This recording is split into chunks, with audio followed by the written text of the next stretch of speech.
My name is Christopher Diaz. I am one of your candidates for mayor. I'm not going to spend my entire time up here talking to you about my platform. I believe we have plenty of opportunity to be talking about that. I have over on this laptop over here the full thing up online. You can read about it. I will even be making myself available after the event here so we can really get into the nitty-gritty of it if you really wish to dig down into some of the issues here. So I'm just going to dive right in. Yes, I am a former law enforcement officer. Started over in Hillsborough County in detention before I moved over here to Polk County, where I served as a detective doing mostly undercover narcotics investigations. I also worked a K-9 as well as was a negotiator on our crisis negotiations team, and I was the recipient of the Medal of Valor. I tell you that because public safety is one of the cornerstones of my campaign. It has always been important to me. It is now important to me and always will be important to me. We have an opportunity to achieve a level of public safety so that we can start having families wanting to come here to raise their families.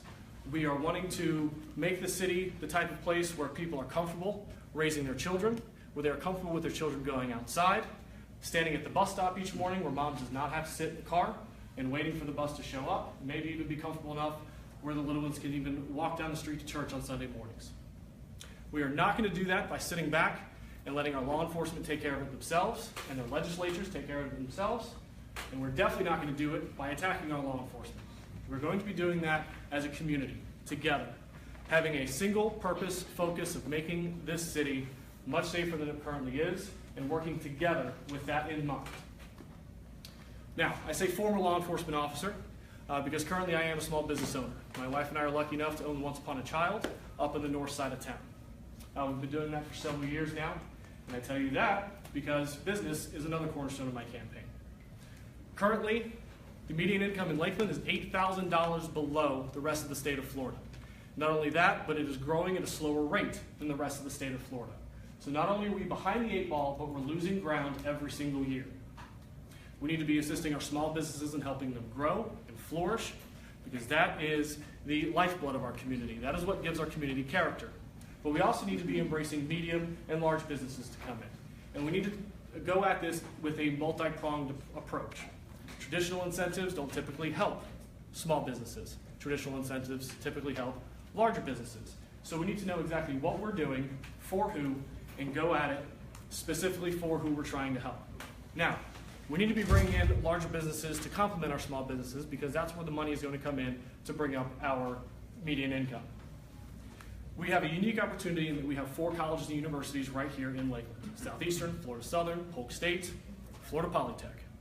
We need to make Lakeland so attractive of a job market that the young men and women that are graduating from these colleges and universities don't want to go anywhere else.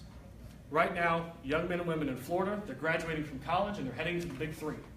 Tampa, Miami, Orlando. That's where the work is. That's where the opportunity is. Here in Lakeland, we have a chance to be part of the big 4. We can be that next big city coming out of the state of Florida. Now, I'm not here to try and sell you on these issues because you're not going to hear anything different from any of the candidates that come up here. Neither one of these guys are going to come up and say, hey, I'm not for safer streets. And neither one's going to come up and say, I don't want a thriving local economy. In fact, I want another recession. I'm in the mood for that one. You're not going to hear that. So, what I am here to sell you on is me, my vision, and where we're going with this. Lakeland needs to be the next best thing coming out of Florida. We have such a unique city profile that I challenge you to find another city that has the 4 colleges and universities, nationally renowned high school athletics, professional sports franchises, and land that we have here in the city. We need to start aggressively marketing Lakeland as the great city coming out of Florida. No longer can we be the I-4 corridor between Tampa and Orlando. It now needs to be the Tampa-Lakeland-Orlando corridor, TLO corridor, if you will. That is the vision that I have for us. We are that next big city coming out. We need to be the example for the rest of the state of Florida to follow. And all of our decision making needs to have that in mind. What the decisions we're making now should be aiming towards that future. So if you are currently happy with the current form of government and the same old decisions and the same old path, then please, by all means, vote for the same old candidates. If you want something new, something exciting, something different, that's why I'm running for mayor. All right. Thank you very much, everybody. I hope you have a great evening.